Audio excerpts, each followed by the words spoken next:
రామాలయ పరిసర ప్రాంతాల్లో అభివృద్ధి పేరుతో తొలగించిన భవనాలలో అద్దె దుకాణాలు నిర్వహిస్తున్న చిరు వ్యాపారస్తులు గత 2 నెలలుగా ఉపాధి కోల్పోయి రోడ్డున పడ్డామని ఆవేదన వ్యక్తం చేశారు. ఈ కార్యక్రమంలో భాగంగా జిల్లా వ్యాప్తంగా సిపిఎం పార్టీ బృందం సమస్యల అధ్యయన యాత్రలో భాగంగా రామాలయ పరిసర ప్రాంతానికి రావడం జరిగింది. అక్కడ వీధిన పడిన 53 మంది చిరు వ్యాపారస్తులు సాదర స్వాగతం పలికి వారి సమస్యలను సిపిఎం బృందానికి తెలియపరిచారు. ఈ కార్యక్రమంలో భద్రాద్రి కొత్తగూడెం జిల్లా సిపిఎం పార్టీ కార్యదర్శి మచ్చ వెంకటేశ్వర్లు తదితరులు పాల్గొన్నారు.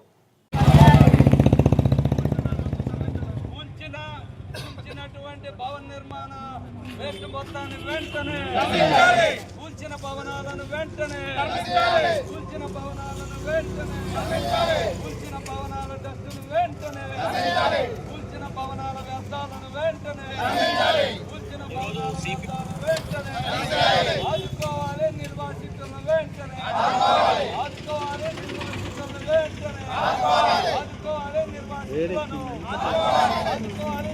ఈరోజు సిపిఎం పార్టీ బృందం జిల్లా వ్యాప్తంగా సమస్యల అధ్యయన యాత్రలు సాగిస్తూ ఉంది. అందులో భాగంగా భద్రాచలం పట్టణంలో కరకట్టని పర్యవేక్షణ చేస్తూ స్లూయిస్ అవన్నీ కూడా విజిట్ చేస్తూ ఈ టెంపుల్ ఏరియాకి రావటం జరిగింది.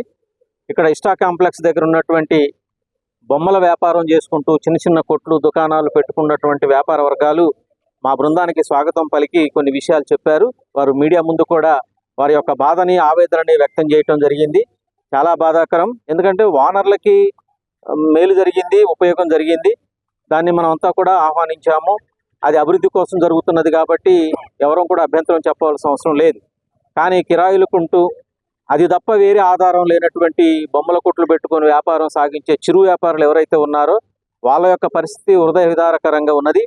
ఇప్పుడు 2 మాసాల తర్వాత మీకు ఏదో ఒకటి మేము షెల్టర్ ఏర్పాటు చేస్తామని స్వయాన కలెక్టర్ గారే చెప్పారని చెప్పి చెబుతున్నారు. 2 మాసాలు కాదు 3 మాసాలు కూడా అయినాయి. స్థానిక ప్రజాప్రతినిధులు వెంకట్రావు గారు కూడా చెప్పినామని చెప్పి చెబుతున్నారు. వచ్చినటువంటి ప్రతి అధికారికి చెబుతున్నామని చెప్పి చెప్పారు. వారు కూడా చూస్తాం చేస్తామని అన్నారు.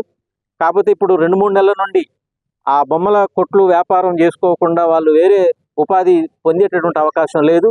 ఈ రోడ్ల మీదనే ఇట్లా తిరుగుతున్నటువంటి ఖాళీగా తిరుగుతున్నటువంటి పరిస్థితి కనపడతా ఉంది. కాబట్టి ప్రభుత్వం త్వరితగతిన వెంటనే వారి యొక్క సమస్యని వారికి ఇచ్చినటువంటి హామీని అమలు జరపాలని సిపిఎం పార్టీగా మేము కోరుతా ఉన్నాం. 53 మంది చిరు వ్యాపారులు ఎవరైతే ఉన్నారో వాళ్ళకి తాత్కాలికనైనా సరే ఒక చిన్న బడ్డీలాగానో లేదంటే ఒక చిన్న ప్లేస్ను చూపిస్తే ఒకవేళ చిన్నలకు పెద్దలకు అందరికీ నమస్కారం అండి. మేము గత 20 సంవత్సరాల కానించి ఇదే షాపు నమ్ముకొని బతుకుతున్నాం. నాకు భర్త కూడా లేడు. దీని మీద నేను బతుకుతున్నాను. అర్ధాంతరంగా మమ్మల్ని తీసి మమ్మల్ని రోడ్డు మీద పడేసింది. కొన్ని సొంత స్థలాల వాళ్ళకు కోట్లతో వాళ్ళకు వెచ్చించారు. కానీ మా అలాంటి వ్యాపారస్తులకు అసలు ఏ మాత్రం దయాగుణం లేకుండా మమ్మల్ని రోడ్డు మీద పాలు చేశారు. కనీసం మీరు రోడ్డు మీద ఒక బల్ల మీద కొబ్బరికాయలు పెట్టుకున్నా కూడా మమ్మల్ని తీసివేయమని చాలా రోజుల కంచి మమ్మల్ని బాధ పెడుతున్నారు. ఇవాళ ఈ రోజున మాకు ఇంట్లో గడవడం కూడా చాలా కష్టంగా ఉంది. నాకు భర్త లేడు, మా అబ్బాయికి ఉద్యోగం లేదు. దీని మీద మేము ఆధారపడి ఉన్నాం. దయచేసి మాలాంటి వాళ్ళకు నిరుపేదలకు చాలా మంది కోల్పోయిన వాళ్ళందరికీ కూడా ఏదో మాకు సాయం చేసి మాకు ప్రస్తుతానికి ఆ షాపులు కట్టిస్తామని మాకు మాట ఇచ్చారు.